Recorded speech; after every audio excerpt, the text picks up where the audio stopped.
E eu acho que a primeira coisa que eu procuro é essa fase de amadurecimento deles, que não está agora, porque eles agora são, ou seja, os políticos é suposto serem mais robóticos, querem sempre uma resposta preparada, não é? Eu quero procurar no comportamento deles essas coisas. Quando é que eles são hesitantes? Quando é que eles se revoltam? Estás-me a apertar aqui, pô. Eu já suei hoje. Já? Sério? Já. Estou só a fazer perguntas fáceis. Primeiro que tudo tem que ter graça. Agora, numa conversa tem dinâmicas, portanto, não tem sempre graça. Apanhar os tais momentos de tensão e depois também, e isso eu faço cortes, que é tentar não polarizar. Eu não quero que saia dali um soundbite de, fazer a cama a alguém. Olá, o meu nome é José Maria Pimentel, este é o 45 Graus.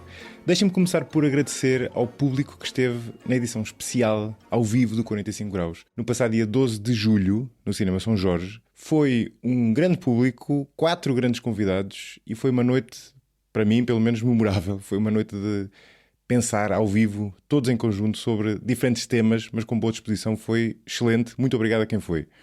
Este é o último episódio antes do 45 Graus ir de férias. Daí esta camisa, para quem está a ver o vídeo. Durante este período vou republicar 2 episódios antigos que talvez o público mais recente do 45 Graus não conheça. Deste lado, desejo-vos boas férias e até setembro. O convidado deste episódio é Guilherme Geirinhas, humorista, argumentista, realizador e autor, na minha opinião, de alguns projetos mais interessantes no humor dos últimos anos. O Guilherme começou no stand-up e na escrita, como a maior parte dos humoristas da geração dele.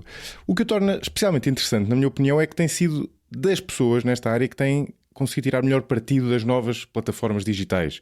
Desde os podcasts, com programas como o Sozinho em Casa, o ADN de Leão, séries de ficção, como a série Vai Correr Tudo Bem, e mais recentemente o programa Bom Partido, que é um programa em que ele tem entrevistado políticos durante a campanha eleitoral nas últimas eleições legislativas e europeias. O Bom Partido tem sido um enorme sucesso e é daquelas ideias simples em retrospectiva. Pôr os políticos a falar à vontade e a partilhar mais o seu lado pessoal.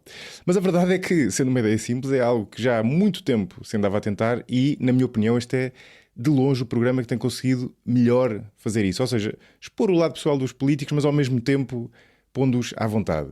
E a verdade é que também é uma ideia cujo tempo chegou.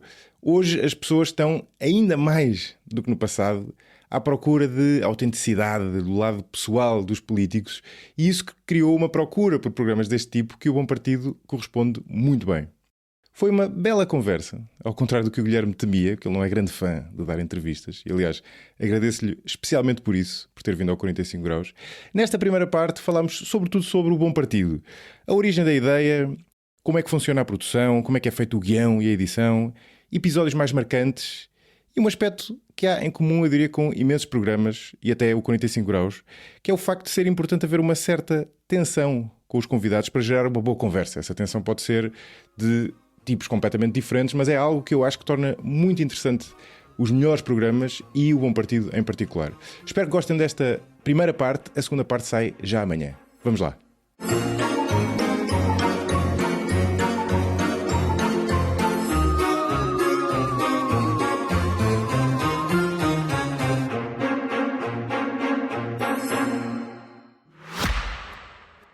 Se gosta de ouvir podcasts, conheça a oferta que o Expresso tem para si. Da política à economia, ciência e cultura, passando pelo desporto. Entrevistas marcantes, análises e perspectivas que fazem a diferença. Ouça em expresso.pt e nas principais plataformas de podcast. Expresso. Liberdade para pensar. Então, mas até podemos começar por aí. Isto fica já em on. Porque eu quero começar por falar no Bom Partido, que é o que está mais fresco na memória de toda a gente. E eu acho que toda a gente tem curiosidade de saber o behind the scenes, não é? Eu estava-te a dizer agora que nós estamos aqui à vontade e se for preciso, corta-se alguma coisa. Não é? Tu dizes exatamente isso aos políticos, como é que tu os pões à vontade? Eu acho que uma coisa que ajuda eles a estarem à vontade, a primeira coisa que ajuda eles a estarem à vontade é eu ir ter com eles. Ou seja, eu não os obrigar, isto tu me obrigaste todos, que é vir para aqui. Portanto, tu vais ter com eles sempre? Sim, eles não têm que se mexer. Ou seja, eu gravo aquilo, por exemplo, gravei na sede do PS, gravei na residência oficial do Primeiro-Ministro, gravei na Assembleia, na sala Cássio Lino, que é a Iniciativa Liberal, onde tem lá a sala deles. E, portanto, eu acho que isso talvez seja uma vantagem para eles, porque eles não precisam de se mexer, não é? Estão em casa, sim. Apesar de, isto que era uma curiosidade engraçada, que é, uma vez que aquilo é um programa de humor, as sugestões deles são sempre de fazer num sítio que seja humorístico. Ou seja, e tu queres o contrário, queres eu o contraste. Quero o contrário. Claro. Isso é um ponto importante porque, ou seja, vou dar um exemplo. Por exemplo, eu falei com a Mariana Mortágua sobre cerveja e de facto ela gosta muito de cerveja. E o Bloco de Esquerda sugeriu-nos nós gravarmos numa cervejaria. E como, por exemplo, quem é que foi? Por exemplo, houve uma ideia até do, por exemplo, Luís Montenegro gravarmos num campo de pádel. Chegou a falar-se nisso. Ou do o Rui Tavares, claro que seria numa biblioteca. Sugeriram isso. E nós nunca... Ou seja, isso não acontece, não é para não os deixar confortáveis, é porque, sendo um programa humorístico, tem mais graça falar de cerveja no Senado ou na sala dos Passos Perdidos do que estar a falar numa cervejaria. Exato. Porque o contraste humorístico ou seja, há ali uma certa tensão. Claro, não, exatamente. Há ali uma certa... Sim. Portanto, eles estão confortáveis apesar de estarem num ambiente institucional que faz com que haja uma certa formalidade que eu gosto e que até tem um certo fascínio. Sim.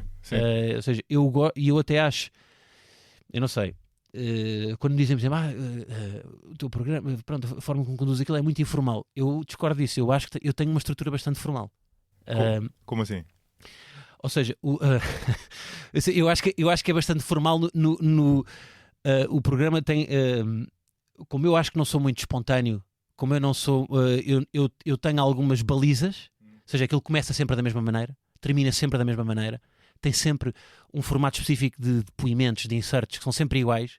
Tem muita estrutura isso. Tem uma estrutura formal, ou seja, não é, porque há programas que são muito mais em queda livre, não é que, sei lá, os apanhados, que é uma coisa que não tem assim um plano definido, um vox pop, não, aquele programa tem uma estrutura muito fechada. Claro que depois o contexto é informal. Sim, eu estou a perceber quando estás a usar formal, a palavra formal no sentido da forma. Da forma, exatamente. Ou seja, tens uma forma não é? Muito pré-definida que depois permite que depois também contrasta com a informalidade da abordagem, não é? Porque é o que as pessoas que querem dizer, não é? Tu és informal na abordagem, sei lá, tratas por tu, por exemplo. Mas parecendo que não, se calhar para quem está a ver, a estrutura do programa é relativamente rígida. Né? É exatamente isso, sim. E mesmo tratar por tu talvez seja até uma defesa de eu não saber fazer, eu não conseguiria conduzir aquele tipo de entrevista tratando na terceira pessoa. Portanto, até é uma defesa. Sim, é uma defesa. Ou seja, eu acho que aquilo parte de um problema meu de achar que não consigo fazer de uma forma, daquela forma, se tratasse na terceira pessoa. E pronto, é isso. Ou seja, e essa rigidez que tu não é? Foi a palavra que usaste, acho eu, ajuda a que haja sempre essa tensão de, ok, estamos aqui a falar com um candidato a primeiro-ministro, mas num programa que é suposto ser leve, não é? Acho que tem a ver com isso. E essa tensão que tu estavas a falar, por acaso era uma das coisas que eu te queria perguntar, porque eu acho que a tensão é um ingrediente de quase todos os bons programas, bons podcasts, ou seja, há algum tipo de tensão. Certo. Há tensões de vários tipos, porque torna interessante para quem está a ver, não é? Sim. E o que eu noto no Bom Partido é que os episódios mais giros são os episódios que têm algum tipo de tensão, que é para a qual ajuda, tu estás a gravar num ambiente formal, né? Mas muitas vezes tem a ver com a vossa interação. Os episódios que eu gosto mais também são os mais tensos. É isso, era aí que eu ia chegar. Por exemplo, eu adorei o episódio com a Catarina Martins. Eu adorei. Eu saí de lá a dizer, mas isto foi inacreditável. Porque eu acho que aquilo só funciona se eles não tiverem bem vontade de estar lá. Porque eles têm realmente coisas importantes. Ou seja, eles a seguir àquilo vão falar com o Vítor Gonçalves sobre o PEC, e sobre, sobre exportações, SNS, educação. E portanto, aquilo é suposto ser uma coisa que os chateia no meio de uma agenda atribulada de uma campanha eleitoral, não é?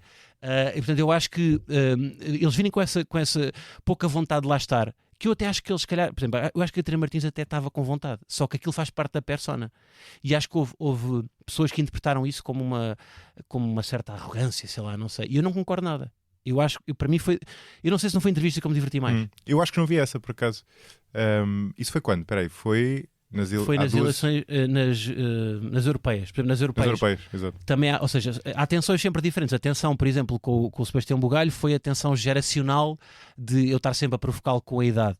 Há sempre pequenas tensões, não é? Isso foi, sei lá, a política é ótima, por isso é que eu gosto de política. Talvez também pela minha... ou seja, aquela coisa da mesa não se fala de política, eu sempre tive esse contexto de, em casa, os meus pais sempre falaram muito de política, e eu desde aí que sempre... sei lá, os podcasts que são de política e os melhores são sempre com tensão. Por exemplo, O Princípio da Incerteza é um podcast que eu gosto imenso de ouvir, porque tens uma voz da razão, que é o Pacheco Pereira, que é assim o moderado, mas depois tens uma tensão sempre latente, que ainda por cima tens, ou seja, mais à esquerda tens Alexandre Leitão e depois o Pedro Duarte à direita, e ainda por cima eles têm representação parlamentar. O Pedro Duarte agora não, que vai ser candidato a uma Câmara, mas há sempre uma tensão enorme, porque eles estão ali a representar coisas diferentes. E eu acho que, eu não sei se há assim muitos podcasts em que tu tenhas pessoas em funções, assim, uma de esquerda, outra de direita, funções tão importantes, pelo menos, candidatas a câmaras, não é? E essa tensão faz com que ele seja interessante. E, portanto, sim, há um certo desconforto, não é? Da pessoa não estar, pode até estar a gostar, mas não estar 100% confortável, no sentido que se está a esforçar, não é? Eu não tinha pensado pôr as coisas dessa forma, mas no fundo está bem resumido dizer, no caso do Bom Partido, que a pessoa não quer 100% estar ali, não é? Sim, é isso mesmo. Sim, no caso do Paulo Raimundo, dá a ideia que ele estava ali tranquilo. Estamos aqui a tomar um café, não é? E é giro se a pessoa estiver. No fundo, há um lado de mim que não queria estar bem aqui, ou não sei bem se estou a fazer isto bem. Sei lá, isto até aliás contrasta muito com o resultado das eleições, mas eu gostei muito do episódio com o Pedro Nuno Santos. Acho que ele teve. Deste segundo episódio com ele. Deste segundo, exatamente. Sim. Eu não sei se vi o primeiro, acho que também vi. E é um caso dessa tensão pura, porque ele está meio tenso, mas ao mesmo tempo consegue ser genuíno nas respostas que dá, não é? Mas claramente ele está ali meio tenso, quer dizer, não sabe bem se está. Sim. E eu acho que o que eu procuro, ou seja, no Bom Partido, é mesmo encontrar essa inquietação, quase eles não estarem, ou seja, eu primeiro estou genuinamente curioso para os conhecer, não é? Acho que o ponto de partida é sempre esse. Mas há uma certa, mesmo, ou seja, todo aquele. Que é o menos. Isto no fundo, como tu tens cá pessoas de biologia molecular a falarem e data scientists que dizem coisas realmente importantes, e o humor eu acho sempre que é muito mais fácil que isso. Eu estou só a tentar complicar isto e a estar a par dos teus outros convidados e a fazer disto muito maior do que é. Porque isto... um segredo é que toda a gente faz isso, não é? Toda a gente faz isso em relação à sua ocupação. Que não, isto realmente. Não, mas eu acho que por acaso neste podcast o que acontece com 45 graus é as pessoas, ou seja, vem cá, sim senhora, falar a alguém sobre nutrição macrobiótica, mas vem simplificar. Eu não, eu venho falar de uma coisa simples, que toda a gente faz memes, toda a gente faz, mas tentar complicar para parecer que isto é especial. Exato. Mas no fundo, ou seja, isto tem graça ou não tem? No fundo é isto. Sim, no fundo é isso. No fundo é isto, tem graça ou não tem? Mas ou seja, o que eu procuro no Bom Partido, além do tem graça ou não tem, eu acho que há duas camadas ali e que têm um bocado a ver com essa tensão. A primeira, ou seja, o Bom Partido é uma expressão que se usa naquela altura do amadurecimento, ou seja, ele ou ela é um bom partido para casar, não é? Aquela coisa, és um bom partido. E eu acho que a primeira coisa que eu procuro é essa fase de amadurecimento deles, que não está agora, porque eles agora são, ou seja, os políticos é suposto serem mais robóticos, serem muito, terem sempre uma resposta preparada, sim, não é? Muito confiantes, muito seguros, muito certos. E eu quero ir à procura. Eu não quero, ou seja, não quero saber o que eles fizeram exatamente nesse processo de amadurecimento. Normalmente os filmes, eu não sei a expressão disto em português, mas é o coming of age, não é? Que é quando tu passas da infância para a idade adulta. Eu quero procurar no comportamento deles essas coisas. Quando é que eles são hesitantes? Quando é que eles se revoltam? Por exemplo, quando é que o Pedro Nuno Santos revolta porque lhe chamam Beto? Quando é que o Luís Montenegro revela que não sabe mudar as cortinas? Isso revela qualquer coisa, não é? Que está lá atrás, não é? Que está nessa altura. E que ele não quer revelar, claro. Que não querem, ou seja, a minha primeira procura é essa. Onde é que está essa idade deles do amadurecimento? Onde é que eles ficaram? E depois, lá está, no empratamento, como é que eu tento fazer isso aí? Aqui a estrutura formal com a VHS, que era uma técnica usada nos anos 70, 80 e 90 sobretudo. Ou seja, tento com isso justificar um bocado... Pronto, mas isto estou a complicar uma coisa que aparentemente é simples. Mas porque nos momentos em que há uma certa tensão, por exemplo, quando o Luís Montenegro não sabe fazer o pedra, papel ou tesoura. Pois não. Isto é uma coisa que devia estar definida até aos 18 anos. Isso diz alguma coisa, não é? Isso, ou seja, e ele próprio brinca com isso. Portanto, é um objeto cómico e ele sabe que teve graça aquilo, não é? Portanto, ou seja, eu acho que também há aqui um enorme mérito deles alinharem nestas coisas. Mas eu estou à procura disso. Ou seja, eu posso preparar o máximo possível e a preparação, eu acredito, também seja um bocado exaustiva.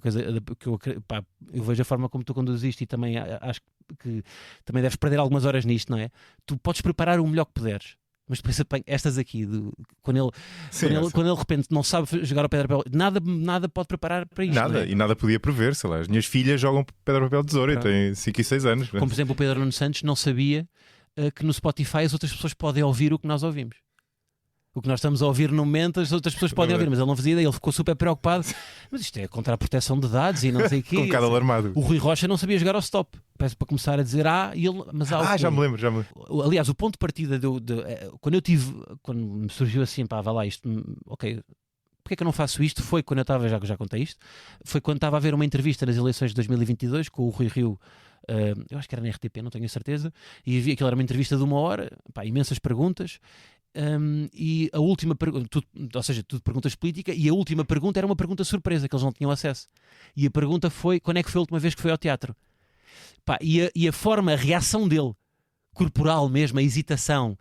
Não há mal nenhum se ele não for ao teatro, mas claro. A forma como ele reage, disse, pá, eu quero ver mais esta reação. Este é o melhor momento, este foi o pico da entrevista. Exatamente, claro. E não tem nada a ver com a pergunta, é só a forma como ele reage, o desconforto, a forma como ele, pá, não tinha isto preparado, mas de onde é que vem esta pergunta? Ajuda um bocado a conhecê-los melhor. E pronto, e no fundo é essa procura desse momento, não é? Desse pequeno gag de quando é que eles vão realmente, quando é que ele vai dizer... Pá, há uma pergunta aleatória, eu tenho um momento em que faço aquelas perguntas que é chamada CPI, não é? Comissão Parlamentar de Inquérito, em que lhes faço perguntas curtas e na primeira temporada ao Pedro Nuno Santos eu pergunto se alguma vez tratou a mulher por baby. Eu não fazia ideia. Essa foi muito boa, sim. Mas ele tem esse momento defensivo de apanhaste-me, não é? Ou seja, eu acho graça. Ou seja, e depois mostrou o telemóvel. Mostrou o telemóvel, que também é uma atitude, ou seja, mostrar o telemóvel, que é o que nós fazemos nessa fase de escola, não é? Tipo, olha, mas olha aqui mesmo, como é que eu faço? Pronto, portanto, acho que é isso. Ou seja, eu divirto nessa parte de tentar encontrar essas respostas. Ou seja, isto é a primeira parte, não é? E depois talvez tenha também se calhar vem um bocado da minha cobardia de tomar posições. Eu estou sempre a tentar olhar de fora e nunca tomar posições. Tenho um bocado de medo, se calhar, disso, não é? E então, a polarização, não é? Quando hoje em dia vês nós contra eles, eu acho que é um objeto cómico. E, portanto, o que eu tento ali é fazer uma certa... o absurdo da polarização, e por isso é que eu faço, por exemplo, aquelas introduções fictícias polarizadas e os depoimentos também fictícios que também têm esse objeto polarizador, vá lá, de exagerar, amplificar coisas que eles são. Portanto, são estas duas coisas assim que me interessam naquilo. E eu acho que o programa tem corrido muito bem por causa disso, né? Porque mostra o lado pessoal e numa altura em que as pessoas procuram cada vez mais autenticidade, né? E conhecer o outro lado e ao mesmo tempo corta com essa polarização, não é? Com essa... Com os sentimentos a que nós assistimos hoje em dia, que é tipo, eu gosto muito daquele político e eu odeio os outros, não é? Normalmente eu odeio a maior parte e se calhar gosto deste, né? E ali tu pões todos no mesmo plano, não é? E vais ver o lado pessoal, o lado a pessoa por trás de cada um, não é? Agora, o que é engraçado, o que me surpreendeu é, dito assim, parece mais ou menos óbvio, não é? Claro, um programa que mostra o lado pessoal dos políticos, depois não fala dos temas de policy, etc. É um programa que vai correr bem. Mas não era nada óbvio. Eu lembro, sabes que a primeira sensação que eu tive quando vi o primeiro episódio, que já não sei quando foi na primeira temporada, sim. Foi legislativas de 2022? Sim, estamos a tê-las todos os anos, não é? Exato. Portanto, eu aí foi a primeira vez que eu tentei. A primeira vez que eu tentei fazer isto foi com as eleições de 2022 com o Rui Rio e com o António Costa, em que eu andei a perseguir os assessores. E aí não deu? Eu troquei muitas mensagens com os assessores, mas não consegui. Mas ainda bem, porque não era para acontecer, pronto. E depois agora, a primeira foi, ou seja, eu acabei a série que fiz, o Vai Correr Tudo Bem, em dezembro de 2023, e havia eleições em dezembro março de 2024. E eu mal acabo, estava a ouvir, lá está, os princípios de incerteza, estava a ouvir, vários podcasts, li coisas sobre política e pensei, eu adorava fazer isto outra vez. E, portanto, fui recuperar os contactos que tinha, só que os contactos entretanto tinham mudado todos, já não eram os mesmos assessores. Portanto, andei ali ou seja, nessa primeira temporada, talvez tenha sido assim a grande mudança para as mais recentes, em que já temos uma equipa maior, mas na primeira fui eu que fiz os convites todos pessoalmente aos assessores, andava atrás deles à procura de mandar e-mail, sacar o telemóvel. E-mail, sim, telemóveis, tentar amigo de amigo, ver lá isto aqui, não sei o quê. Fazia-me valer muito de serem do Sporting, olha, confesso, que era do Sporting era mais fácil de fechar. Estou a falar sério. É isso, o futebol desbloqueia bastantes contactos. Desbloqueia, ou seja, eu não conhecia as pessoas, mas só ser do Sporting ajuda, tipo, ok, sim, tu és Sporting. Porque eles te conheciam, claro, não é o futebol, é teres feito o podcast do Sporting. Sim, sabiam que era do Sporting, mas quer dizer, ajuda essas coisas, ou seja, sim, a claro. ver... Eu lembro quando vi o primeiro episódio, que há de ter sido então nas eleições nas legislativas de 2024, a impressão que eu tive foi, isto é o que no programa do Ricardo Aruz Pereira, como é que chama agora? Isto é gozar com quem trabalha. Eles tentam fazer naquela segunda parte há anos e nunca conseguiram. Não sei se concordo. Claro que não vais dizer que concordas. Não concordo. No sentido em que o que eles querem fazer ali é um bocado isso, é desconstruir, é provocar o convidado, ter ali o lado mais pessoal. E nunca resultou, na minha perspectiva, nunca resultou bem. Não concordo. Mas deixa-me só dizer o que é que estás a comparar. Estás a comparar um programa de 1 hora que eu faço no YouTube em que não tenho agenda nenhuma de publicidade a seguir nem nada. A entrevista deles é muito mais curta. É, claro. Não é? Eu, além de só sair 1 hora, eu estou lá com eles 2 horas. Eu, por exemplo, com o Rui Tavares tive 2 horas e meia. Pois. E eu corto. Eu ia te perguntar isso. Eu corto, talvez, por exemplo, a primeira meia hora é sempre a pior. Exato, é o que eu costumo dizer. A primeira meia hora é sempre a pior. Por acaso. Portanto, tu repara, eles fazem aquilo ao vivo. Reparem que fazem aquilo ao vivo. São 15 minutos, salvo erro. Sim. E eu não sei se tens visto, mas eles têm sempre uma dinâmica de gargalhadas a esse momento, que é uma dinâmica muito boa. É só ver o programa. E portanto, eu acho que é diferente, ou seja, não é o mesmo programa. O programa deles talvez seja mais político. Não é o mesmo programa, mas é o mesmo objetivo. Ou é um objetivo próximo. Claro que o programa não é o mesmo. Que é fazer rir e é trazer outro lado dos políticos. Quer dizer, trazer outro lado dos políticos. Eu não sei, isto tens de perguntar ao Ricardo, não sei qual é o objetivo deles. Isto não é, atenção, eu não estou a dizer, se em Portugal parece sempre que é uma crítica, não é? Parte disto são constrangimentos do próprio formato, claro que sim, não é?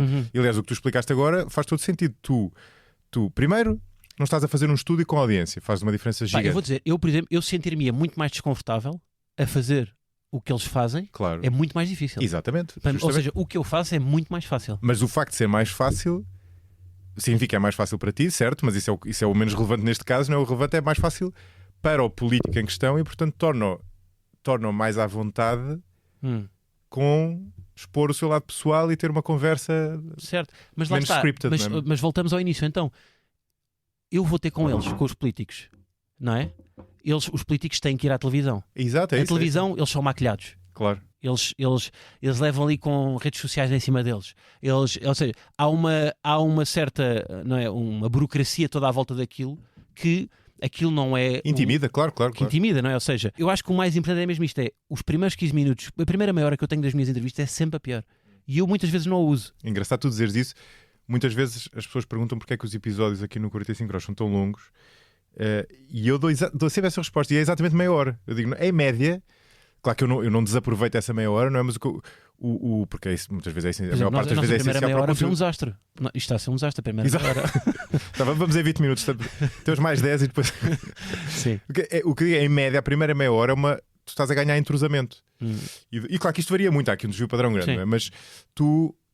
A partir daí é que a conversa se torna interessante, não é? Então, se tu, uma vez estive entrevistaram para um podcast que tinha meia hora e a pessoa disse: isto é sempre meia hora, uma coisa muito rápida. Quando aquilo terminou, eu disse-lhe: terminámos quando isto estava a começar a ter graça, não é? Quer dizer, agora é que eu estava a ter ideias. Né? Pronto, mas ou seja, aí a vantagem de. E vocês podem editar, o que é bom. E repara, por exemplo, nós tivemos a sorte dos episódios foram parar a SIC Notícias e passaram a SIC Notícias integralmente. Integralmente, quer dizer, tiveram um corte ali de 10 minutos, mas por exemplo, olha, qual é que foi o segundo episódio do Pedro Nuno Santos, que todas as televisões de repente corta para direto, porque foi aquele episódio em que o André Ventura foi para as urgências, porque teve aquele momento de refluxo. E a televisão podia ter cortado e mantiveram o programa no ar. Portanto, acho que até foi assim, editorialmente foi um ato de coragem, vá lá. Mas mesmo quando foi para a televisão, o meu programa é diferente. Porque tem os oráculos em cima. Tem os oráculos de a entrevista, ou seja, já não é a mesma coisa. Aquilo já passa a ser televisão e tem uns artifícios que não é. Aliás, eu quando vejo, por exemplo, os depoimentos fictícios, eu fico um bocado assustado. Mas ao mesmo tempo fico, assim que dizes, realmente têm coragem. Sim, porque ficas assustado porque não parecem fictícios por terem o. Não, porque a partir do momento que estão na televisão, eu por exemplo, sei lá. Eu vi, por exemplo, no X, pessoas interpretarem aquilo como literal. A primeira vez que vi tive dúvidas. O primeiro clipe que aparece Mas se tu vês isolado é uma coisa, não é?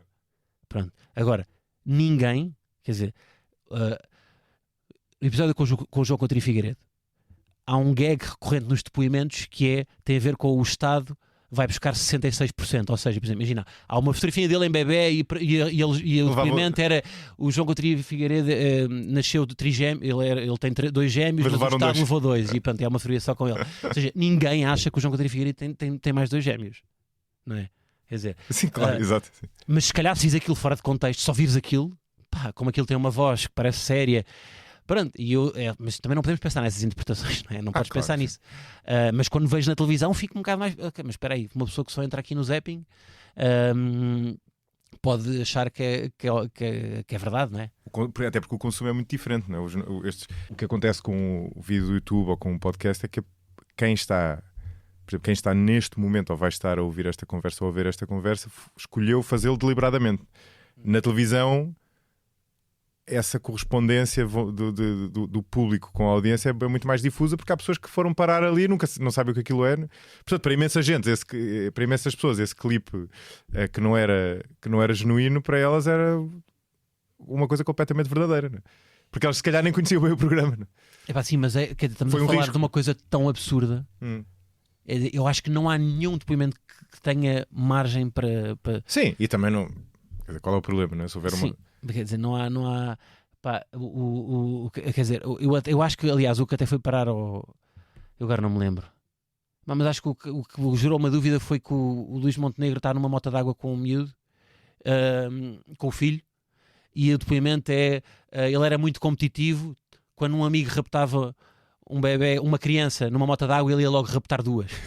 Pronto, quer dizer, ninguém acha que isto é verdade, não é? Mas realmente houve pessoas que tiveram essa interpretação. O objetivo não é enganar as pessoas. Sim, claro, não é tipo, olha o que eu estou a fazer aqui, não é? Quer dizer, estamos agora, por isso é que isto se torna sempre um bocado, pronto, absurdo vir aqui falar destas coisas, porque depois parece tudo irrelevante, e é. Não é. Claro. Não, ou seja, o meu único objetivo com isso é, eu acho que aquilo tem graça, claro, pronto, agora pode não ter, não é? Claro que pode não ter.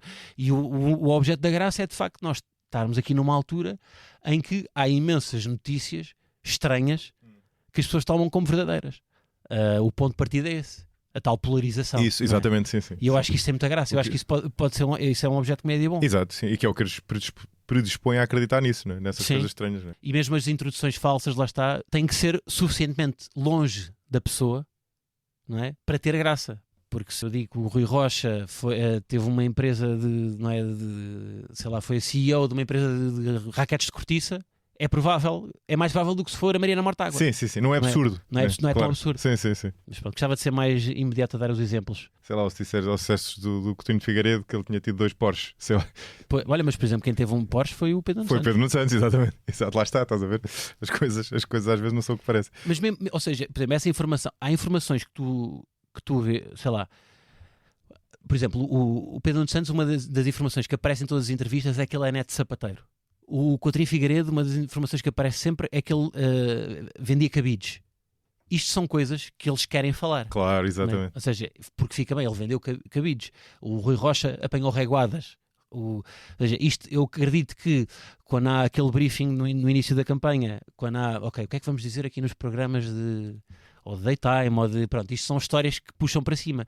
Pronto, e se calhar eu também tenho essas histórias que eu quero que tu vais buscar, mas tu provavelmente não vais porque pesquisaste para não falar delas, não é? Portanto, o desafio é não fazer com que eles falem disso. O Porsche, por exemplo, eu acho que é uma história que por acaso ele nem quer falar. Sim, essa não quer. Essa não quer falar. É. Mas, tu perguntaste-lhe, não? Sim, falámos sobre isso. Mas o desafio é ir buscar as histórias que eles não querem falar, não é? E tu também não estás à procura, acho eu, de histórias com implicações políticas, como é o caso do Porsche. Ou seja, tu queres histórias que eles não queiram falar, mas que digam algo sobre a pessoa. Não necessariamente histórias que... Não sei, porque às vezes há histórias políticas que também têm graça. Não é? Tem graça, eles vão estar muito fechados, não é? Se tu lhe perguntares do Porsche... A questão é que as histórias políticas já foram muito escrutinadas. Ou seja, quando o Luís Montenegro dá uma entrevista à Sandra Felgueiras sobre a Spinum Viva, toda a gente falou sobre tudo o que ele disse lá, mas ninguém falou, eu sei que é muito menos importante, mas ninguém falou dele não ter posto as cortinas. E eu acho que apesar de tudo... Eu não sei do que é que estás a falar, já é a segunda vez que falas disso. Que história é essa das cortinas? Ele queixou-se, ele vivia na residência, teve a ver na residência oficial do Primeiro-Ministro, que de facto tem péssimas condições. Eu depois fiz uma visita e de facto eu corroboro que aquilo tem péssimas condições para se viver. porque aquilo está transformado num local de trabalho. Portanto, não há, ou seja, não quer dizer. E faltavam cortinados, é isso? E não tinha cortinas e, portanto, a claridade entrava durante o dia. E ele queixou-se disso? Ele queixou-se disso e ninguém, quer dizer, eu acho que ninguém falou muito disso, não é? Porque pronto, há coisas realmente mais importantes, mas apesar de tudo, quer dizer, eu acho engraçado um primeiro-ministro que, por exemplo, há um Ministério das Obras Públicas, por acaso nem sei se ainda acho que já não há, das infraestruturas, que faz grandes obras. Quer dizer, isto é uma pequena obra doméstica, que é instalar umas cortinas. Eu acho que tem alguma graça um chefe de Estado queixar-se de uma pequena obra quando tem a responsabilidade de obras muito maiores, não é? Claro. Portanto, eu acho que há aqui, ou seja, isto acaba, claro que isto não é política, dita assim, não é? Mas tem alguma graça, eu acho graça. Tem, é sobre os seres humanos que fazem política. Eu acho que a razão porque isto resulta bem também é porque toda a política está feita, ou toda a ação dos políticos e não só, toda a gente que está no espaço público, no fundo, não é? Está feita para projetar uma determinada imagem. E Sim. quanto mais responsabilidades tu tens, mais uma imagem de autoridade tu queres projetar. Aquilo que tu dizias há bocado, se tens uma imagem de segurança, de conhecimento, da vontade, de certeza, não é? E isto, e o bom partido, no fundo, contrasta com isso. Quer dizer, tu vais à procura do lado humano da pessoa, do primeiro-ministro que está a fazer um discurso ao país sério, a dominar os dossiês, mas que não sabe o que é jogar ao pé de papel tesoura. Não é? Sim, mas eu também não me consideraria, ou seja, eu acho que isto sempre foi feito. Ou seja, se tu fores ver, tu vais ver clipes de eleições anteriores. Eu lembro o Paulinho das Feiras, né, que era o Paulo Portas, tem fotografias a tocar pandeireta numa feira. Claro, tens o Rui Rio a tocar bateria, tens o António Costa a dançar em Maputo quando foi uma visita de Estado a Moçambique. Quer dizer, não é este tipo de coisas que vão aprofundar as relações institucionais. Mas sempre tiveram, ou seja, tem graça, não é? E nós quando não vemos, ou seja, humanizar quando mas tu não achas isso, que aproxima as... Eu acho que sim, mas o que eu estou a dizer é esta coisa de humanizar, o que é isso, não é? O que é que isso te dá? Quer dizer, isto é só um programa de entretenimento. Eu não o tornava... Tu não estava a dizer que era o teu objetivo, sim, mas... Sim, não é exatamente, não é um objetivo. É um efeito colateral, é um efeito secundário, não é? Uhum. Eu costumo dizer que tu tens dois extremos no contínuo, no eixo da humanização, não é? Tu tens o extremo menos humanizado é o Twitter, não é? O X, tu falavas há bocado, não é? Que as pessoas discutem os temas como se tivessem absoluta certeza, insurgem-se umas contra as outras, são meio ignorantes. E ali tu vais lá para aprender se calhar algumas coisas, para discutir e sobretudo para te irritar com as outras pessoas, não é? E achar que eles são uns burros e não sabem do que estão a falar, não é? E portanto, uma pessoa perfeitamente banal, um ser humano médio, ali e noutras redes sociais parece uma pessoa completamente execrável. E depois tens o extremo oposto, que é, por exemplo, as séries de televisão, ou aquelas até em versão meio de documentário que agora tens muito no Netflix, em que tu consegues humanizar um serial killer, não é? E de repente estás a ver uma série sobre o Ted Bundy e estou muito curioso a ver a história do Ted Bundy, não é? Porque é um tipo que depois sentes empatia quase por ele, sentes quase empatia, exatamente, ou seja, uma pessoa, a pior pessoa do mundo e tu sentes empatia, não é? E eu acho que o bom partido faz um bocado, não é com obviamente com psicopatas, não é? Mas com pessoas cuja conduta pública é uma conduta muito distanciada do ser humano. Porquê? Porque o teu lado humano está cheio de falhas, não é? O teu lado humano, olha, na verdade já não vou ao teatro há não sei quanto tempo, não é? Ou eu, na verdade, falhas que não têm nada de mal, mas na maior parte das vezes eles, como não conseguem controlar como essas falhas saem, preferem guardá-las, não é? E ali tu expões essas falhas, mas também o lado bom, não é? Ou seja, eu acho que ali funciona bem, até, e não é por acaso que os políticos, certa coisa que eu te ia perguntar também, porque eu imagino que haja muito mais interesse dos políticos agora em ir ao bom partido do que havia no início, quando não conhecia o formato, não é? Eles próprios gostam de ir, têm algum receio que aquilo lhes fuja de pé, mas no fundo eles gostam porque sabem que aquilo os humaniza. Eu não, por acaso não sinto esse receio, não sei. No início não era mais difícil? Não, o contacto, seja a primeira vez, lá está, foi muito mais difícil chegar às pessoas porque ainda não conheciam, não é? Ainda não sabia o que é que isto era. Sim, e depois diziam-te, olha, eu dou mas meia hora, né? Gravamos meia hora. Sim, aconteceu várias vezes, sim. E tivemos o primeiro episódio com o Luís Montenegro, depois por causa da agenda, foi meia hora só. Mas sim, agora é claro que agora é mais fácil só porque já conhecem o formato e não aconteceu nada de muito grave. Exato. Não tivemos nenhuma, não é? Ninguém atirou tinta verde, apesar de um episódio ter acontecido depois de um episódio que eu gravei, que eu já contei essa história. Foi depois do Luís Montenegro ter gravado o primeiro episódio nas legislativas de 2024. Foi à fila e levou com tinta verde, portanto foi 10 minutos depois. Foi 10 minutos depois, foi para lá e levou logo. Mas não, ou seja, eu acho que a partir do momento que já há um património de olha, isto existe, não correu assim tão mal, não, quer dizer, eles na pessoa vêm ter connosco, que eu acho que é mesmo uma grande.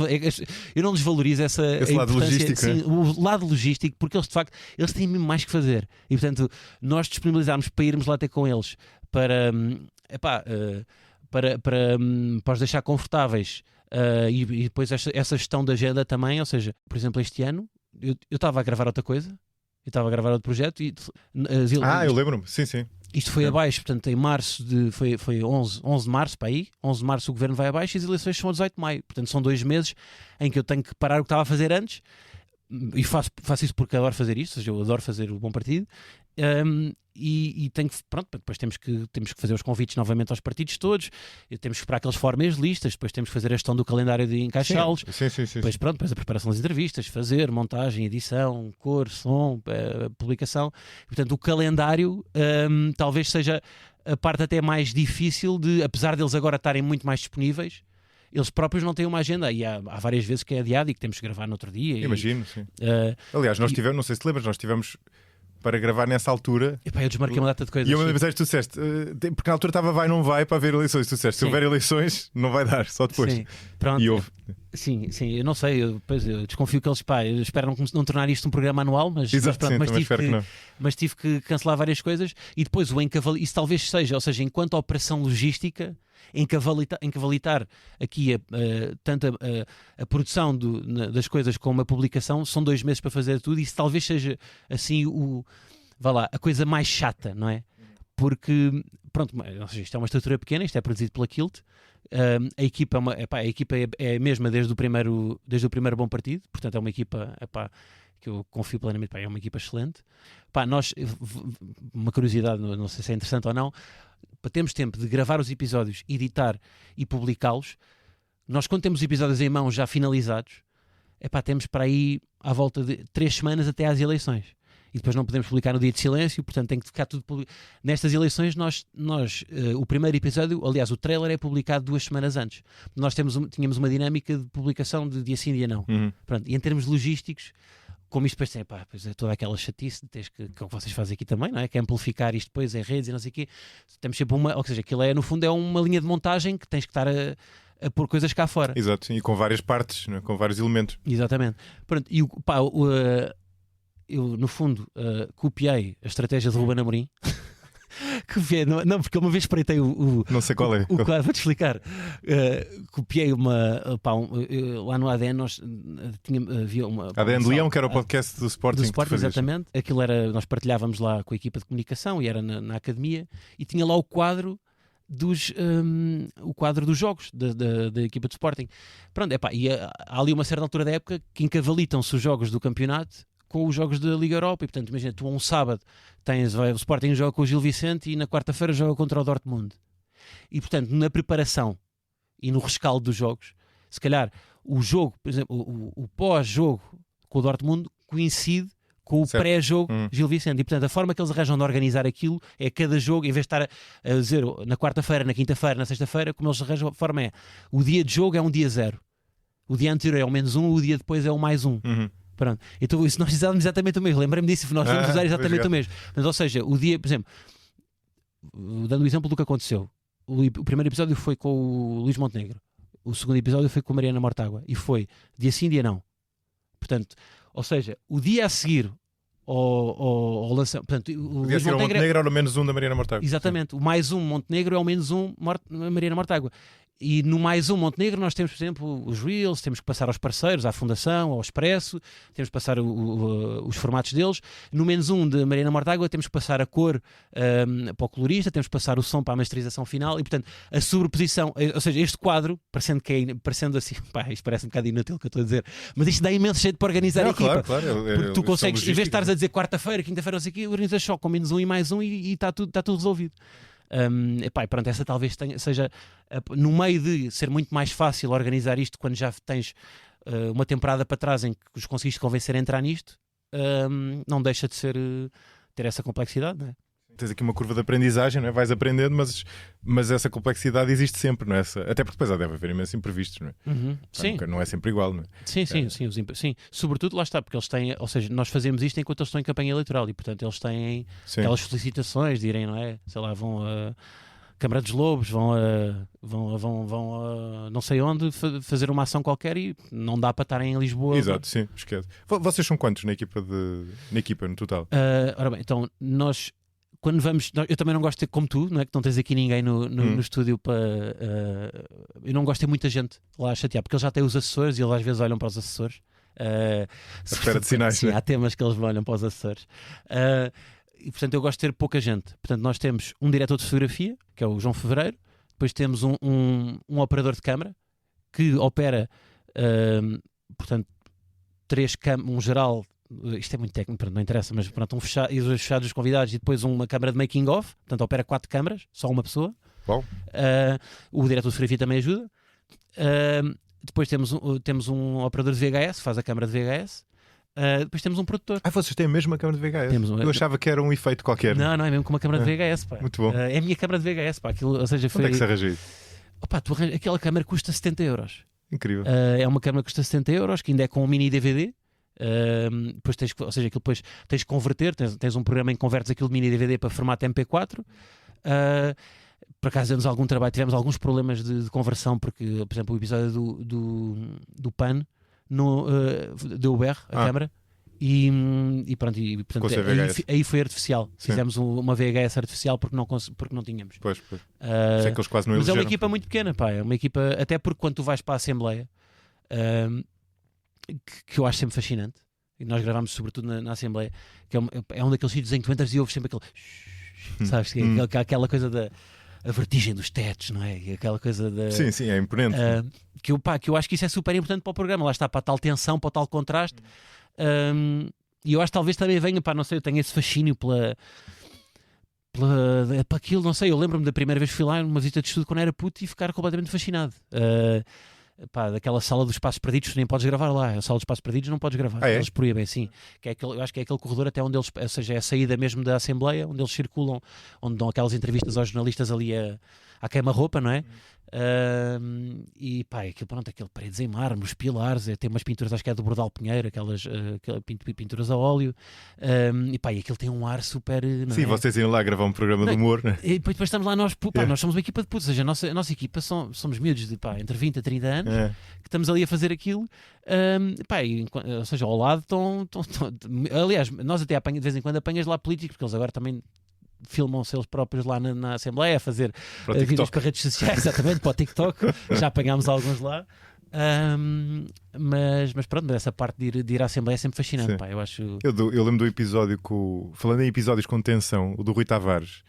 É um episódio com uma tensão engraçada, porque no sentido mais superficial não há grande tensão, ou seja, ele é um tipo muito à vontade e fala sobre tudo, está muito alinhado. Mas havia ali uma tensão clara, pelo menos no primeiro, que eu lembro que gostei imenso, que ele, sendo um tipo muito simpático, nunca consegue tirar aquele tom professoral. Sim. Então ele estava sempre a dar uma aula. E havia uma tensão extra que ele tinha que ir buscar o filho. Exato. Ele não queria... isso é ótimo. Ele tem que ir buscar o filho. Sim. Para mim é ótimo, porque lá está. Porque aí eu tenho forma de apertar, lá está. Não são os 15 minutos da televisão. Sim. Mas eu sei que tenho que me apressar. Sim. Porque... E ele... está ali naquela tensão de ter de ir buscar o filho, mas se calhar tu provoca-lo com uma pergunta, ele quer dizer mais qualquer coisa, né? E aquilo vai-se prolongando. E esse episódio foi um dos que eu acho que funcionou melhor também. Por isso, apesar de, por exemplo, a pessoa com quem eu escrevo as minhas coisas, o Rogério Casanova, que me ajuda imenso nisto. Misterioso Rogério Casanova. Misterioso. Diz que eu tive mal nesse episódio. Então. A certa altura estou a confrontar o Rui Tavares com a intelectualidade, não é? Sim, eu lembro disso. E eu já não me lembro qual foi a referência que eu terei usado, não sei se foi para aí o Godard ou assim. Mas o Rogério Casanova, como também é um intelectual, disse-me: tu vais fazer perguntas sobre intelectual errada. E usas uma referência que nenhum intelectual considera. Mas não era o Godard, rapaz, não sei qual é que é. Certo. Tu achavas que estavas a dizer a dar uma referência muito intelectual e na verdade era. Sim. Mas, ou seja, eu estou no fundo a ser o defensor da minha perspectiva não é? Da intelectualidade. Sim. Não é? Claro que não é a melhor, ou seja, mas isso, eu estou a fazer ali o que sei, não é?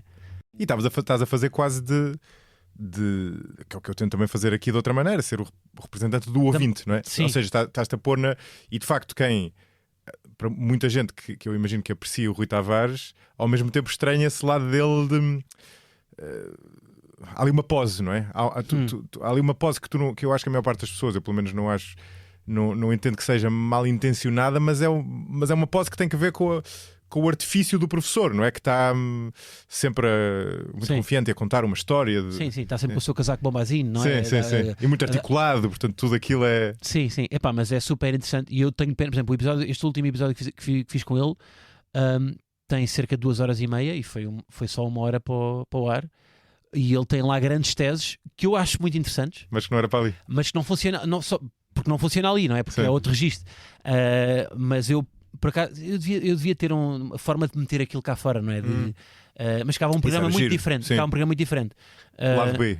Sim, porque o que eu tento ali também é quebrar, ou seja, as interrupções. Deve ser uma coisa que tu também às vezes tens que jogar, não é? Porque nós, sobretudo quando nós fazemos um episódio com alguém de quem as pessoas gostam e que não está habituado ao nosso ritmo de entrevista, vêm sempre aí as interrupções, não é? Mas as interrupções é a forma de marcar o ritmo. E com o Rui Tavares, como ele sabe muito, não é? E fala bastante, eu não sei, ou seja, as minhas interrupções demoro mais tempo a interromper porque eu quero ouvi-lo mesmo, eu estou mesmo interessado. Eu estou interessado no que ele está a dizer. E não é fácil interrompê-lo. E não é fácil, exatamente. E portanto, mas isso depois no edit final reflete-se, portanto eu tenho que cortá-lo depois no edit. Ou seja, é um bocado um corte à cobardia. Interrompe-lo no... É um corte à cobardia. Exato, vais interrompê-lo no edit. Interrompe no edit. Claro. É isso. O episódio, já agora partilho esta. Ele deve ser das pessoas que faz monólogos mais longos, porque ele, quando eu entrevistei aqui para o 45 Graus, que foi quase no início, para teres uma ideia, foi gravado via Skype, porque foi à distância, numa altura em que ainda se usava Skype, o Skype já nem existe. Foi via Skype, sem câmara, ele estava em Itália, eu fiz-lhe uma pergunta inicial e ele ficou a falar 20 minutos. Sim. 20!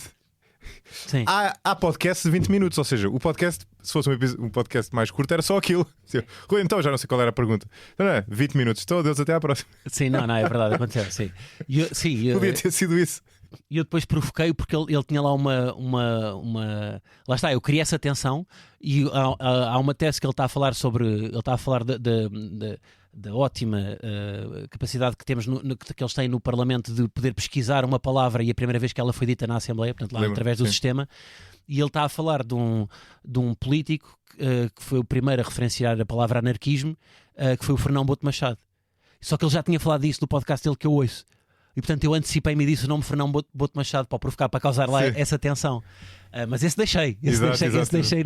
E aí ele tem uma tese longa a falar sobre o Fernão Boto Machado. Mas pronto, ou seja, o desafio aí é tudo. Mas também é a parte que eu gosto mais nessa preparação da entrevista, e é muito mais fácil da segunda vez, que eu já sei que o Rui Tavares é um convidado que fala muito, não é? E eu quero ver para onde é que aquilo vai. E portanto aí as minhas interrupções se calhar são um bocadinho mais latas. Não é? Ou seja, eu enquanto que calhar há outros convidados que eu interrompo um bocadinho mais porque quero um ritmo mais acelerado. Não sei, isso depois depende. Sim. Estou a tentar também aqui formalizar e arranjar uma forma, mas isto no fundo é só. Isto é o problema de tentar falar de coisas pouco sérias. Estás a complexificar uma coisa assim. Exatamente. Não sei se é. Aliás, como é que é eu ia te perguntar isso, como é que é o processo de edição? Depois como é que funciona? És tu que ouves e decides? Vocês fazem uma coisa colegial? Tem algum método?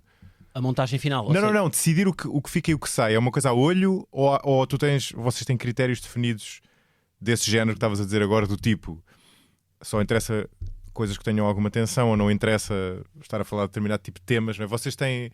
Primeiro que tudo tem que ter graça. Agora, numa conversa tem dinâmicas, portanto não tem sempre graça. Os outros ou seja, para mim aquelas duas coisas que eu falei antes, que é apanhar os tais momentos de inquietação, de tensão, e depois também, e isso eu faço cortes, que é tentar não polarizar. Eu não quero que saia dali um soundbite de fazer a cama a alguém. Sim. Porque isso já é suficiente. Exato. Isto é um programa de entretenimento e ninguém se deve basear naquilo para o que quer que seja, não é? Porque eu estou ali a apresentar a melhor versão de todos, não é? Ou seja, o que eu quero é que eles estejam todos bem, porque aquilo é um programa para as pessoas se esquecerem um bocado do resto. E portanto na edição, ou seja, as coisas que eu respeito é isso, tem que ter graça. Eu não quero polarizar, não quero que saia daqui uma coisa que amanhã eles vão, porque é que eu fui a este programa. Claro que há coisas que é inevitável, às vezes há coisas que eles dizem mas pequenas coisas, porque hoje em dia tu sabes que há pequenos gatilhos que pegas e que há temas que vão lá dar, e no fundo é isso, são essas, mas acima de tudo tenha graça. Sim. E como é que tu... Esta é uma pergunta que me interessa, porque eu como tu dizias há pouco, preparo cada um destes episódios, portanto tenho que fazer um guião para cada um destes episódios, como por exemplo o que está aqui à minha frente para o nosso. Quantas páginas? O teu está curto, por acaso. Deve ter para aí 2 páginas. Ok. Normalmente tem mais. Aqui eu senti que podia vir à vontade. Eu senti que isto ia fluir. Tu tens um método para fazer o guião? Onde é que vocês vão buscar perguntas? Qual é a abordagem criativa? Isto é válido na verdade, isto é válido para o Bom Partido, mas pode ser válido para outros projetos também, para a série do Vai Correr Tudo Bem, por exemplo, né? Ou seja, faço isto com o Rogério faz uma primeira pesquisa dos tópicos, faz um primeiro draft. Da cabeça dele é isso? Ou seja, ele pensa em... Ou seja, quando estamos no processo de escrever isto, de escrever o guião, ouvimos muitas entrevistas, sobretudo as menos interessantes, ou seja, programas de daytime. Para mim, ou seja, acho que o material que nós gostamos mais de usar é entrevistas perdidas no tempo, e vamos buscar muito isso, ou seja, entrevistas que eles deram em 2007. Claro, quanto mais antigo melhor. Quanto mais antigo, mais polido, menos polido. Sim. Não é? Lá está, mais perto daquela coisa que eu quero ir buscar, daquela fase do coming of age, não é? Aquela coisa de eles estarem lá atrás, em que não tem aquela capa da política ainda. E portanto é ir atrás disso e não ser, e tentar, porque há coisas de facto que aparecem nos programas de daytime que fazem parte daquilo. Lá está a história dos cabides, a história do Neto Sapateiro, a história do senador Salvador. Portanto, essas histórias que eu sei que se falar de um desses temas, eles já têm uma forma de se esquivar e falarem daquilo que querem dizer. E, portanto, a mim interessa-me mais, se é para falar disso, que seja na repetição. Porque é que eles falam disso tantas vezes?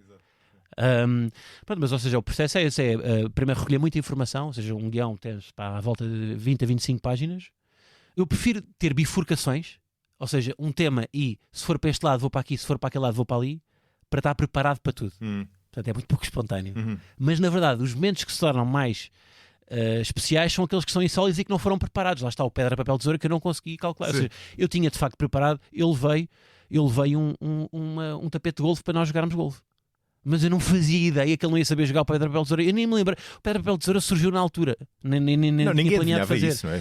E portanto, quer dizer, eu posso preparar tudo, não é? E por isso é que eu acho que, ou seja, eu acho que a diferença entre uma minha má entrevista e uma minha entrevista boa é a preparação. Mas depois a entrevista entre uma boa entrevista ou um bom momento e um momento excelente é de facto eu deixar-me ir. Porque só assim é que vai dar esses momentos, não é? Claro, sim. Mas a preparação ajuda a isso, acho eu, porque ajuda a criar essas oportunidades. Sim. Quanto mais souberes sobre eles, não é? Claro, exatamente. Mais íntima é a conversa. Sim. Se bem que eu acho que é sempre uma ilusão, e por isso é que eu também não acredito muito quando falas disso de humanizá-los e não sei o quê. Eu acho que eles não deixam de estar ali numa performance. Quer dizer, claro. Uma conversa minha, sei lá, com o Rui Tavares, não é igual à conversa que ele tem com um amigo ou com a mulher. Claro, exato. Não é igual. Sim, não é igual. Claro. E, portanto, essa coisa de humanizá-los eu acho que é sempre um bocado... não é bem verdade. Não é? Eles estão ali numa performance. Aquilo não deixa de ser... O que nós estamos ali a ver é a forma como eles encaram a entrevista, como, se calhar às vezes até diz como é que foi a preparação deles de media training para aquilo, não sei. Poxa, eu ia te perguntar isso. Tu notas que eles estão melhores? Ou seja, notas que estão mais preparados? Eu acho que a forma de parecer que eles estão bem preparados ali é eles não virem preparados, não é? É quanto mais natural for. Claro, mas tu achas que eles estão mais adaptados ao formato? Perguntando de outra forma. Espero que não, porque isso depois é o problema que é, mas se vamos a eleições todos os anos, se isto torna uma coisa recorrente, deixa de ter graça. Sim. Porque torna-se... Tu queres que não, mas notas isso ou não? Eu estava com medo, confesso, nestas eleições aqui, porque tinha feito há um ano, já os conhecia, o único a não conhecer era o Paulo Raimundo, que na primeira não tínhamos tido agenda para realizar a entrevista, e portanto estava com esse receio de que houvesse esse... Ele já vem com isto preparado, vai ser uma coisa muito mais forçada, mas eu não senti isso, pá. E porque, lá está, porque eu acho que as instituições realmente são importantes. E portanto, como as instituições são importantes, eles representam qualquer coisa, não é? E eu acho que eles, ou seja, apesar de tudo, eu acho que eles também já tiveram tantas entrevistas, eles já tiveram tantas coisas que a minha ficou lá para trás, eles já esqueceram como é que isto funciona. Pois, talvez. Porque já passaram tanta coisa. Se bem que eu acho que eles dão cada vez mais importância a este tipo de... Mas não sei. Eu acho que há coisas muito mais importantes na vida. Ou seja, eu quando fui à residência do Primeiro-Ministro, nós queríamos meter uma jarra no plano. E eles disseram, mas não se pode mudar aqui as coisas na residência do Primeiro-Ministro. Temos que pedir autorização. Exceto escrutinados. Exatamente. E portanto tiveram que ligar, não sei para quem, não sei, para o CEO das jarras, para pedir para mudar aquele de sítio. Pronto, e não podemos mudar uma jarra de sítio. Não podemos. Ou seja, isto o que é que me diz? Ou seja, há tanta burocracia e tanta coisa que eles têm à frente deles, que eu acho que isto acaba por ser só eu acho que é tipo meia hora que eles vão passar, ou uma hora que eles vão passar ali, sem grandes problemas. Nota-se claramente que os políticos ligam cada vez mais a este tipo de formatos. E não é só bom partido, não é? Ligam tudo o que seja entretenimento, tudo o que permita dar um ar mais autêntico, é uma coisa que eles valorizam cada vez mais. E nestas últimas eleições ficou claro. Eu não sei se eu não sei. Achas que é isso ou nós é que estamos mais atentos a isso? Não, tu notas nas escolhas deles, as escolhas de entrevistas que dão. Sim, okay. O Montenegro nas últimas eleições privilegiou claramente programas certo. Mas aí então, olha, subscrevo por exemplo o que o Ricardo disse. Acho que ele falou no debate das rádios, e eu vi isso também, e fiquei ok, que é no debate das rádios. Reservou-se, que é um debate sério, não é? Com todos os candidatos. No final reservaram um minutinho para as perguntas finais, que eram perguntas disto ou aquilo, tipo, perguntaram a André Ventura quem é que convidava para a piscina do seu condomínio, o Luís Montenegro ou o Pedro Santos. Ou seja, eles não, quer dizer, estamos a dizer que eles não vão a sítios, aos sítios realmente importantes, mas nos sítios realmente importantes fazem essas perguntas que nós fazemos. Sim. Não é? Portanto, também há aqui uma... quer dizer, mas claro que é grave eles não irem... Ou seja, eles, claro que é grave não aceitarem... Não, a questão é os sítios realmente importantes. Isso na verdade mostra outra coisa, é que os sítios realmente importantes já perceberam que as pessoas querem isso e estão... Mas eu acho que se calhar é mais... Ou seja, eu acho que eu não sei se eles estão a ir mais a estas coisas. Se calhar agora há mais coisas para eles irem. Mas... Lá está, sei lá, aquela campanha de 1986 do Soares e do Freitas, não é? Em que, aliás, o slogan é Soares é fixe, que é um slogan sobretudo para os jovens, sim, não é? E tu vês no filme do Markle, vês o Markle tem um filme sobre esse ano que fala desse universo das eleições, que aquilo há ali uma componente também de muito entretenimento, não é? Pá, que sei lá, tu tens... Epá, é só ir a RTP Arquivo e vês tipo entrevistas do Mário Soares em que mostra a casa e está a jogar ping-pong em casa e está a passear na praia com a mulher e lá está, tens aquilo mais uma vez, o Paulinho das Feiras a tocar pandeireta, ou seja, eu acho que isto sempre existiu. Eu acho que agora, se calhar antigamente tu tinhas atenção, claro que o ponto, ou seja, os políticos têm que ir a estes sítios, não é? Mas eu também acho é que nós estamos mais atentos aos sítios onde nós vamos. Por exemplo, antes, se calhar, uma notícia era as férias do Passos Coelho na Manta Rota. E agora nem sabe o destino onde Pedro Passos Coelho passa as suas férias. Ou seja, nós estamos muito mais atentos a estas coisas. E isso faz com que nós achemos que eles estão a ir muito mais a isto do que ao resto. Sim, tudo está muito mais exposto, não é? Porque está tudo... Já não é só ligar a televisão, não é? No telemóvel, nas redes sociais, estás muito mais exposto a tudo o que aconteça e estás exposto dessa maneira meio a clickbait, não é? Com um título qualquer chamativo. Claro, sim. E eu também não sei se um programa como esse poderia ter surgido numa televisão, por exemplo. Ou seja, dito de outra forma, se ele poderia ter surgido... Estás a falar do meu partido? Sim. Então, antes da revolução das novas plataformas, digamos assim. Ou seja, não sei se uma televisão poderia... arriscar um formato desses. Depois, claro, foi fácil associar-se, não é? Mas isso também no início vivia de ser pouco institucionalizado, não é? Eras tu uma equipa e tal. Mas continua a ser, ou seja... Claro, mas agora já está testado, não é? Sim. Achas que poderia ter surgido numa televisão? Não. Acho que não, sim, porque também não tinha historial nenhum de fazer entrevistas quer dizer, eu nunca falei de política na vida. Exato, lá está. O que eu sinto é que quando há estes espaços mais informais estão sempre muito polarizados. Lá está, tens alguns programas em que vão os da equipa de uns e vão os da equipa de outros, não é? Sim. E são descontraídos, mas dentro da equipa. Eu não sei, eu sempre tive um fascínio, por exemplo, eu lembro do Paulo Portas, é irmão do Miguel Portas. Pronto, que o Miguel Portas faleceu há alguns anos, mas eles, ou seja, eu sempre achei aquela coisa deles, estamos numa época tão polarizada, mas tínhamos dois irmãos, um era líder do CDS, o outro era do Bloco. E chegaram a ser os dois candidatos à Câmara de Lisboa, que é incrível. Nem me lembro disso. E tu tens agora o exemplo na Câmara de Aveiro, os dois candidatos, o do PS e o do PSD, são irmãos. A sério? É o Luís Souto Miranda e o Alberto Souto Miranda, acho que é assim o nome deles. Onde é que foste buscar esse factoide? Eu vou ter agora eleições autárquicas, eu ando aqui, eu ando a trabalhar. Mas espera aí, vocês vão fazer uma coisa para as autárquicas? Estamos a ver o formato. Ainda não sei. Ok, ainda não sei. Porque também logisticamente repara, há muitas câmaras e portanto nós somos meia dúzia de pessoas a fazer isto, portanto não sei, vamos ver como é que vamos fazer. Não sei se vamos fazer, confesso. Era giro fazer, podiam fazer um, olha, ficar não dês ideias porque depois se estás a dar uma ideia, depois já não vou poder usar, porque isto é depois aquele porque não me deixa a ideia. Não, é uma ideia de método de escolha de câmaras, não é uma ideia de... Nós já temos uma ideia. Não queres saber então, ok. Não então. Quer saber, não quer que me digas. Depois diga em off, assim não ficas comprometido. Sim, isso é uma coisa, já reparaste disto, é uma coisa muito... aquele ego da ideia, não é? Exatamente. Tipo, depois se eu fizer assim, a ideia é tua. Isto é uma estupidez. Mas estás-me a apertar aqui, pá. Eu já suei hoje. Já? Sério? Já. Estou só a fazer perguntas fáceis. Olha, uma pergunta difícil. O Ventura, vocês não convidaram, vocês convidaram mesmo e ele não quis? Sim. Convidámos o André Ventura para as primeiras eleições. Convidámos todos, ou seja, o convite foi igual para todos. Convidámos para as primeiras eleições. Foi o único que não nos respondeu. Pá, e até admito que eventualmente, ou seja, fosse porque não fazia ideia do que é que isto era e não se queria associar, pronto. Mas convidámos novamente para as segundas eleições, onde pronto, já calculo que tivesse visto, para as europeias, e também não responderam também. Mas é incrível, porque seria altamente... Eu diria que ele era o candidato que tinha mais a beneficiar com uma coisa deste género. Mas para estas, ou seja, portanto, nas europeias convidámos, também não respondeu, e portanto nestas aqui, editorialmente decidimos não convidar. Pois, faz sentido. Não quis entrar. Sim, exato, mas é estranho, por acaso. Por exemplo, o PCP na primeira eleição não pôde ir, mas foi uma questão de agenda e respondeu-nos logo, responderam-nos a dizer que não dava. Ainda tentaram que fosse online, mas não dava para fazer online. Mas pronto, mas responderam. Online, agir. Sim, online foi uma mostra que o PCP um partido bastante à frente. Exato. A se gerir online, fazer uma call por Zoom.